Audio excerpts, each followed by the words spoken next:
आपके साथ मैं हूं राजीव शर्मा। इंडिया न्यूज आपके लिए दुनिया का सबसे तेज बुलेटिन न्यूज 222 लेकर आया। सिर्फ 22 मिनट में दुनिया की 222 खबरें। जी हां, बस सिर्फ 22 मिनट आप बने रहिए हमारे साथ। पूरी दुनिया की एक एक खबर होगी आपके पास।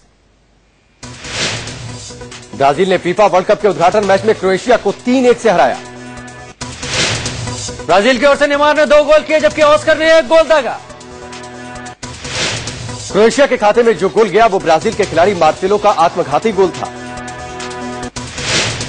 11वें मिनट में ब्राजील के डिफेंडर मार्सेलो ने गोल बचाने की कोशिश की, लेकिन गेंद उनके बूट से लगकर ब्राजील के ही नेट्स में समा गई। 29वें मिनट में ब्राजील के वंडर बॉय नेमार ने एक शानदार गोल कर अपनी टीम को बराबरी दिलाई। नेमार ने क्रोएशिया गोल पोस्ट पर 3 विरोधी खिलाड़ियों को छकाते हुए एक शानदार क्रॉस शॉट लगाया जो गोल में समा गया। ब्राजील के सुपरस्टार नेमार ने 71वें मिनट में मिले पेनल्टी किक पर गोल जमाकर मैच में अपना दूसरा गोल किया। 69वें मिनट में पेनल्टी बॉक्स में ब्राजील के खिलाड़ी को गलत ढंग से रोकने के लिए क्रोएशिया के लॉरेन को पीला कार्ड दिखाया गया और पेनल्टी किक ब्राजील को दी गई। गोल करने से पहले नेमार को 27वें मिनट में येलो कार्ड दिखाया गया। क्रोएशियाई खिलाड़ी को गलत ढंग से रोकने के लिए नेमार को येलो कार्ड दिखाया गया। अतिरिक्त समय के पहले मिनट में ऑस्कर ने शानदार गोल करके ब्राजील को 3-1 से जीत दिला दी। ब्राजील पिछले 80 सालों से अब तक वर्ल्ड कप का अपना पहला मैच कभी नहीं हारा। अपने पहले वर्ल्ड कप मैच में 2 गोल दागकर नेमार ने सबसे शानदार वर्ल्ड कप डेब्यू का नया रिकॉर्ड बनाया। इससे पहले ब्राजील के साओ पाउलो में फुटबॉल वर्ल्ड कप का आगाज रंगारंग कार्यक्रम से हुआ। आधे घंटे का उद्घाटन समारोह काफी फीका फीका रहा। उद्घाटन समारोह में सबसे पहले कलाकारों ने ब्राजील का ट्रेडिशनल डांस किया। इसके बाद पिटबुल, जेनिफर लोपेज और क्लॉडिया लिटे ने वर्ल्ड कप का official song we are one पर परफॉर्म किया। पूरा कार्यक्रम लगभग आधे घंटे तक चला, जिसे स्टेडियम में मौजूद 70,000 दर्शकों ने देखा। फीफा वर्ल्ड कप के ओपनिंग समारोह को टीवी पर लगभग 100 करोड़ लोगों ने देखा। फीफा फीवर से महानायक अमिताभ बच्चन भी अछूते नहीं है। बिग बी ने फीफा में ब्राजील के खिताब जीतने का भरोसा जताया। छत्तीसगढ़ के भिलाई में स्टील प्लांट में गैस रिसने की वजह से 6 लोगों की मौत हो गई, जिसमें 2 डिप्टी जनरल मैनेजर भी शामिल हैं। गैस रिसाव से प्लांट में काम कर रहे 37 लोग बीमार हो गए। बीमारों को अस्पताल में भर्ती करवाया गया। प्लांट में गैस क्लीनिंग को पानी सप्लाई करने के लिए लगे वाटर पंप में खराबी आने की वजह से गैस रिसाव हुआ। गैस क्लीनिंग प्लांट में पानी नहीं पहुंचने की वजह से पानी का दबाव कम हुआ, जिससे गैस क्लीनिंग प्लांट में विस्फोट हुआ और पानी की पाइपों से गैस रिसने लगी। गैस रिसाव की वजह से सीआईएसएफ के जवान और प्लांट में काम कर रहे अधिकारियों और कर्मचारी बीमार हो गए। गैस रिसाव से बीमार हुए सभी लोगों को भिलाई के जवाहरलाल नेहरू अस्पताल में भर्ती कराया गया। छत्तीसगढ़ के मुख्यमंत्री रमन सिंह ने इस घटना पर शोक जताया और इस दुर्घटना में प्रभावित हुए सभी लोगों को बेस्ट मेडिकल सुविधाएं देने की बात कही। केंद्रीय इस्पात मंत्री नरेंद्र सिंह तोमर ने दुर्घटना पर शोक जताया और इसकी उच्च स्तरीय जांच के आदेश दिए। केंद्रीय इस्पात मंत्री नरेंद्र सिंह तोमर आज हालात का जायजा लेने भिलाई स्टील प्लांट जाएंगे। दिल्ली समेत उत्तर भारत में बिजली संकट अगले कुछ दिनों में और गहरा सकता है। उत्तर भारत को बिजली सप्लाई देने वाले ज्यादातर बिजली के प्लांट के पास सिर्फ 4 से 7 दिनों तक का ही कोयला बचा है। कोयले की कमी से नॉर्दर्न ग्रिड के फेल होने का खतरा पैदा हो गया है। 21 पावर प्लांट के पास सिर्फ 4 दिनों का ही कोयला बचा है, जबकि 15 के पास 7 दिन का कोयला है। देश के ये 36 पावर प्लांट 55,000 मेगावाट बिजली पैदा करते हैं, जो देश की कुल जरूरत का 20% है। पूरी दिल्ली के मंडावली इलाके में देर रात बिजली कटौती से नाराज लोगों ने जमकर हंगामा किया। घरों से बाहर निकलकर लोगों ने सड़क जाम कर दिया और वहीं धरना देकर नारा 20% है। पूरी दिल्ली के मंडावली इलाके में देर रात बिजली कटौती से नाराज लोगों ने जमकर हंगामा किया। घरों से बाहर निकलकर लोगों ने सड़क जाम कर दिया और वहीं धरना देकर नारेबाजी करने लगे। दिल्ली में बिजली संकट को लेकर कांग्रेस का प्रदर्शन जारी है। गुरुवार को कानपुर में कांग्रेस ने बीजेपी के साथ साथ अरविंद केजरीवाल के खिलाफ जमकर नारेबाजी की। कांग्रेस के इस प्रदर्शन से महिलाओं ने मटका मार्च निकाला। प्याज फिर रुलाने की तैयारी में है। पिछले 2 हफ्तों में प्याज के दाम 2 से 2.5 गुना बढ़ गए हैं। एक हफ्ते के अंदर पूरे देश में प्याज की कीमत कम से कम 50% बढ़ी। मुंबई में प्याज 25 से 30 रुपए किलो बिक रहा है। यहाँ 1 जून को प्याज 10 से 15 रुपए प्रति किलो मिल रहा था। महाराष्ट्र में प्याज के दाम 5 रुपए किलो बढ़े हैं। महाराष्ट्र में सबसे ज्यादा प्याज की पैदावार होती है। दिल्ली में प्याज 25 रुपए किलो बिक रहा है। पिछले साल इस वक्त प्याज की कीमत 17 रुपए प्रति किलो थी। गोवा में प्याज की कीमत 30 रुपए प्रति किलो है। 1 महीने पहले 20 रुपए किलो मिल रहा था। सूत्रों के मुताबिक प्याज के दाम अभी 1 से 2 महीने तक बढ़ते रहेंगे। मानसून की कमी के कारण प्याज की पैदावार भी कम होने की उम्मीद है। सरकार ने ऐलान किया है कि वो प्याज के दाम के बढ़ोतरी पर करीब से नजर रखे हुए हैं। वाणिज्य सचिव राजीव खैर ने कहा कि जब भी जरूरत होगी उपयुक्त कदम उठाए जाएंगे। उपभोक्ता मामलों के मंत्री रामविलास पासवान आज प्रधानमंत्री मोदी से मिलेंगे। रामविलास पासवान मोदी के सामने महंगाई पर लगाम लगाने को लेकर प्रेजेंटेशन देंगे। पासवान ने कल सचिवों के साथ बैठक की, जिसके बारे में आज वो प्रधानमंत्री को बताएंगे। वित्त राज्य मंत्री निर्मला सीतारमण ने गुरुवार को सीआईए के प्रतिनिधियों से मुलाकात की और बजट को लेकर राय मांगी। रविवार तक पेट्रोल के दाम में 45 से 60 पैसे की कमी की जा सकती है। अंतर्राष्ट्रीय बाजार में कच्चे तेल की कीमत कम होने की वजह से पेट्रोल के दाम कम होंगे। अभी युवाओं के लिए अच्छी खबर, सरकारी नौकरियों की बहार जल्द ही आ सकती है। मोदी सरकार ने 100 दिन का जो एजेंडा तैयार किया है उससे सरकारी दफ्तरों में खाली पड़े पदों पर जल्द ही नियुक्ति करने का जोर है।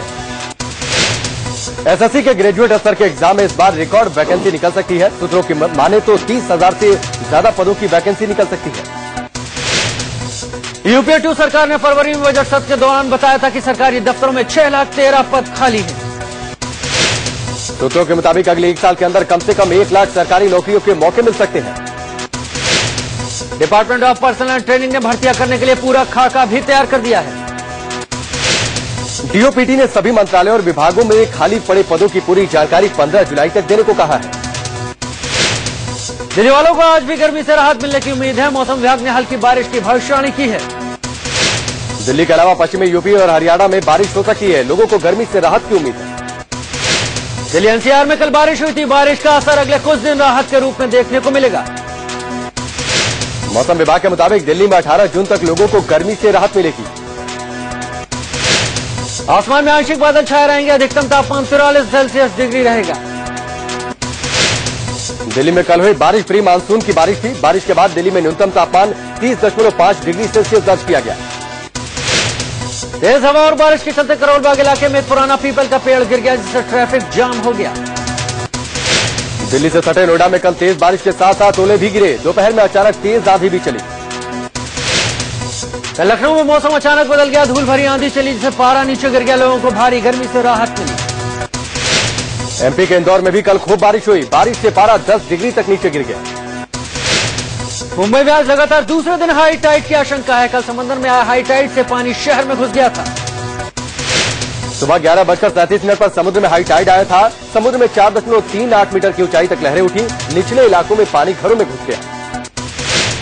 हाई टाइड से शिवाजी पार्क माहिम में जल भराव हो गया। सड़कें पानी में डूब गई। पार्किंग में खड़ी गाड़ियां डूब गई। हाई टाइड के बाद बीएमसी के अधिकारी जाम नालियों को खोलने की मशक्कत करते दिखाई दिए। बिहार के जूनागढ़ में भी आया हाई टाइड से समुद्र किनारे बसे मछुआरों के घरों में पानी घुस गया। मछुआरों की नाव को भी इससे नुकसान पहुंचा है। इससे 2 घर जमींदोज हो गए। आज भी हाई टाइड का खतरा बना हुआ है। मुंबई समेत पूरे महाराष्ट्र में डांस बार पर पाबंदी जारी रहेगी। महाराष्ट्र सरकार ने डांस बार पर पाबंदी वाले बिल को मंजूरी दे दी। अब विधानसभा में इसे पेश करके कानून की शक्ल दी जाएगी। दरअसल महाराष्ट्र सरकार ने साल 2005 में डांस बार पर पाबंदी लगा दी थी, लेकिन सुप्रीम कोर्ट ने ये रोक हटा दी थी। सुप्रीम कोर्ट के इस फैसले से बचने के लिए महाराष्ट्र कैबिनेट में नए सिरे से बिल लाकर इसे मंजूरी दी गई। मुंबई के कैंपाकोला कंपाउंड में होने अवैध 96 फ्लैट की बिजली पानी की सप्लाई 17 जून तक काट दी जाएगी। इन फ्लैट्स को खाली करने की डेडलाइन कल खत्म हो गई थी, लेकिन कई लोगों ने अभी तक बीएमसी को चाबियां नहीं सौंपी। कैंपाकोला कंपाउंड में डटे कुछ लोगों को प्रधानमंत्री नरेंद्र मोदी से उम्मीद है कि वो कुछ करेंगे। मुंबई मेट्रो किराया विवाद पर आज मुंबई हाई कोर्ट में सुनवाई होगी। आईपीएल फिक्सिंग मामले में अंडरवर्ल्ड डॉन दाऊद इब्राहिम और छोटा शकील को भगोड़ा घोषित करने की तैयारी चल रही है। दिल्ली का पटियाला हाउस कोर्ट ने 16 अगस्त तक इन दोनों को पेश होने की आखिरी मोहलत दी है। दिल्ली के पटियाला हाउस कोर्ट ने दाऊद इब्राहिम और छोटा शकील के नाम पर अखबारों में विज्ञापन भी दिया है। विज्ञापन में कहा गया है कि 16 अगस्त तक दोनों कोर्ट में पेश नहीं हुए तो इन्हें भगोड़ा घोषित कर संपत्ति कुर्क कर ली जाएगी। हिमाचल की मंडी की व्यास नदी से 2 और छात्रों का शव बरामद किया गया। अब तक कुल 8 शव मिले हैं। मंडी में छात्रों के शव खोजने के लिए नेवी के 8 गोताखोरों को भी बुलाया गया है।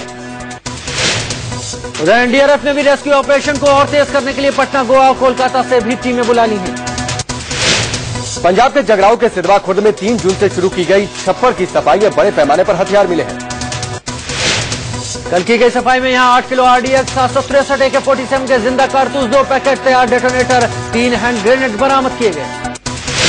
3 जून को 14 जिंदा हैंड ग्रेनेड, 33 AK-47 के जिंदा कारतूस और 10 जून को 11 जिंदा हैंड ग्रेनेड और 68 AK-47 के जिंदा कारतूस मिले थे।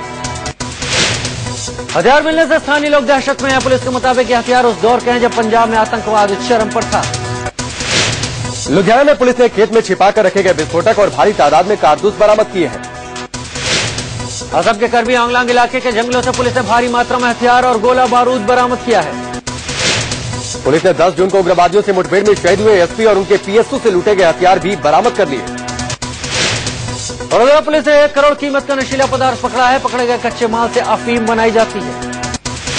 नशीला पदार्थ एक ट्रक में अनाज की बोरियों के नीचे छिपा कर रखा गया था। चेकपोस्ट पर तलाशी के दौरान पुलिस ने इसे बरामद किया।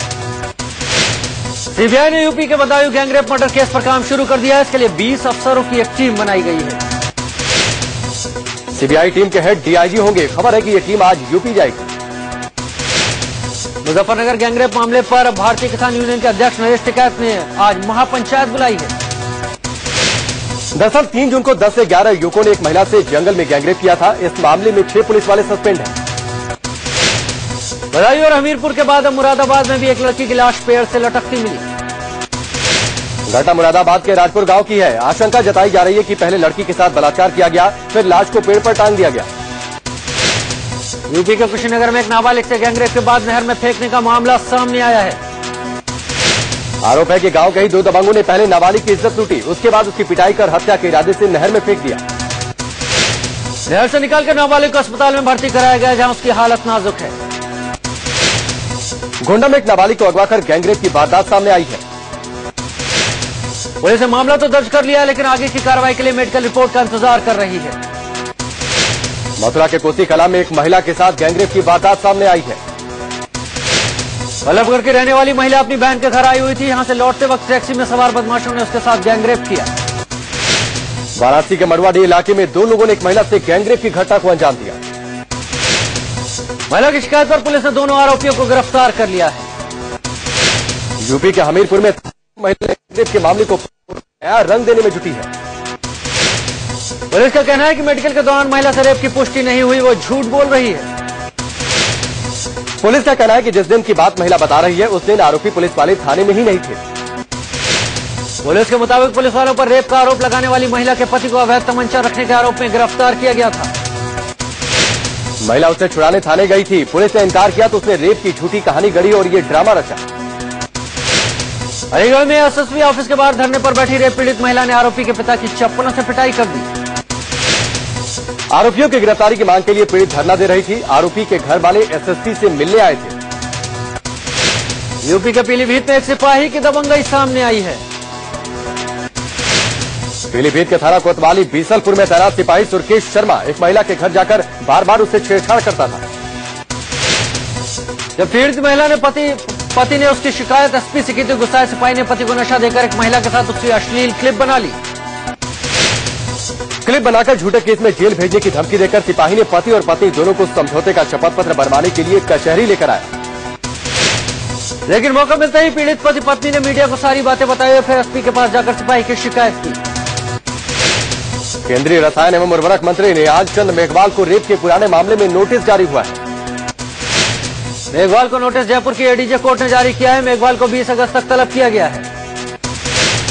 हरियाणा निवासी एक विवाहिता से रेप के इस मामले में कोर्ट ने यह आदेश पीड़िता की निगरानी याचिका पर दिया है।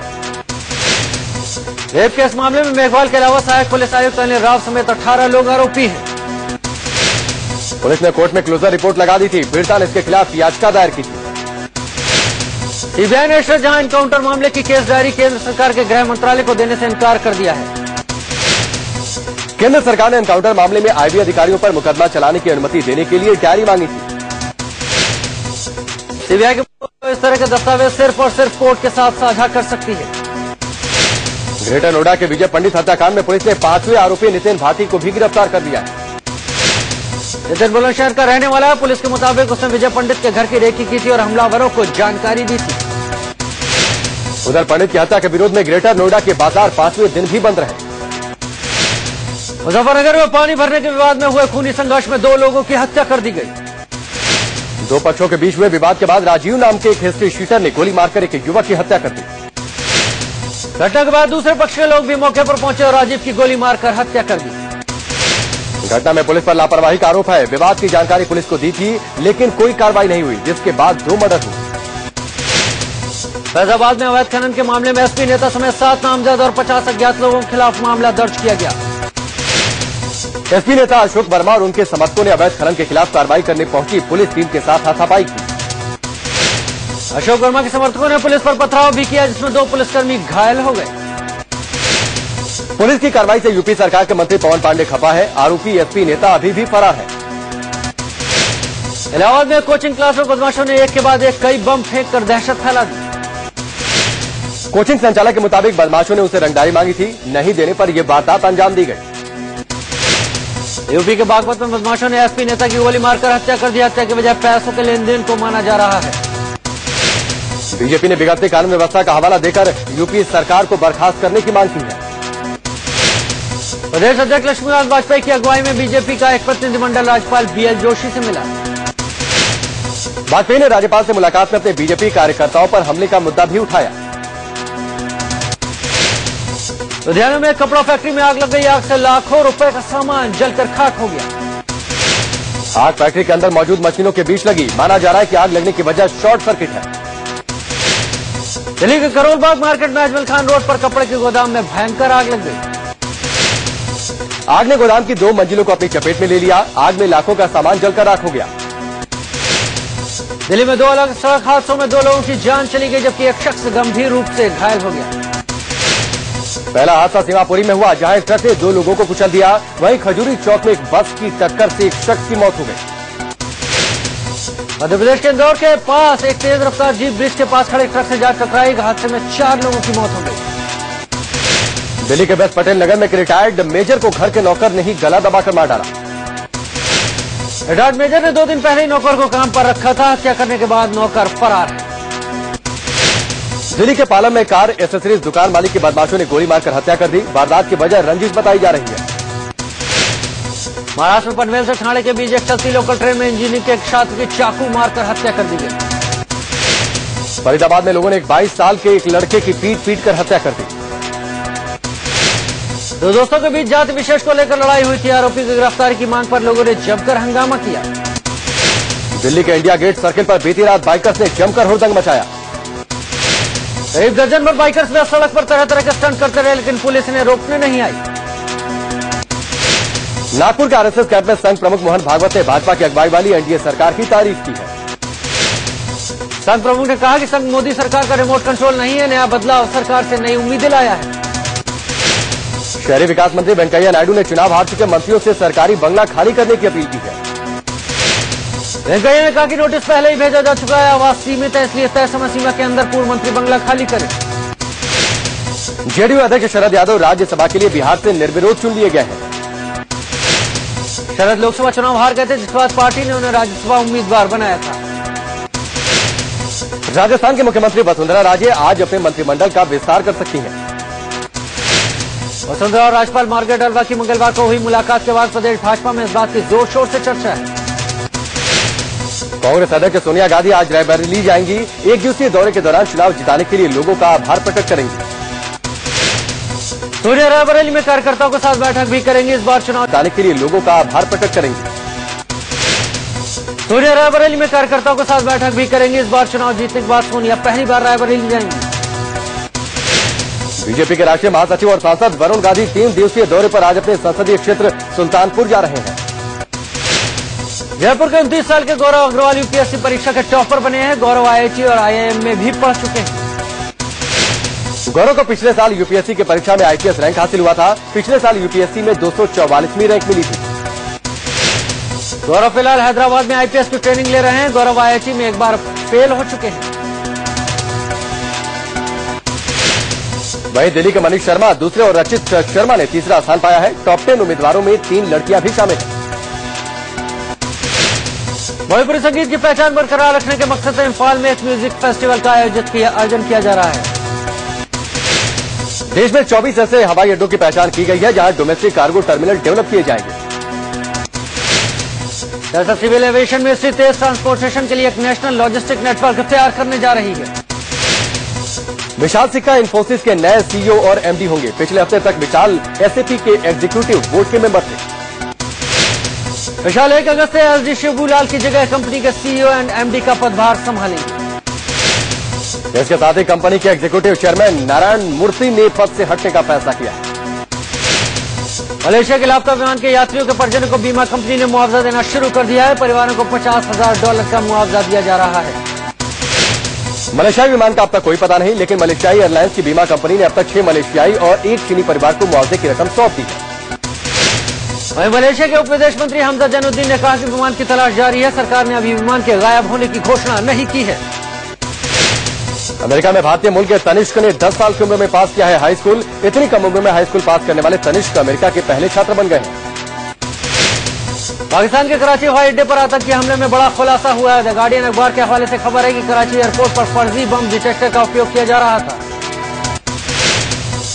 अखबार ने अपनी रिपोर्ट में लिखा है कि कराची एयरपोर्ट पर जो फर्जी बम डिटेक्टर लगे थे उसे ब्रिटेन के एक जालसाज जिम मैककोमिक ने तैयार किया था। कराची एयरपोर्ट पर आतंकी हमले के बाद पाकिस्तान में आतंकियों पर अमेरिका ने ड्रोन हमले शुरू कर दिए हैं। 24 घंटे में 2 ड्रोन हमलों में 16 आतंकी मारे गए। फोर्ब्स ने जारी की है 100 सबसे अमीर खिलाड़ियों की लिस्ट। इसमें टीम इंडिया के कप्तान महेंद्र सिंह धोनी अकेले भारतीय हैं। धोनी की कुल कमाई 1 अरब 77 करोड़ रुपए है और फोर्ब्स की लिस्ट में वो 22वें नंबर पर हैं। एन श्रीनिवासन के आईसीसी के अध्यक्ष पद का चुनाव लड़ने का रास्ता साफ हो चुका है। आईसीसी के अध्यक्ष पद का चुनाव 27 जून को होगा। सुप्रीम कोर्ट ने क्रिकेट एसोसिएशन ऑफ बिहार की उस याचिका पर विचार करने से इनकार कर दिया जिसमें श्रीनिवासन के चुनाव लड़ने पर आपत्ति जताई गई थी।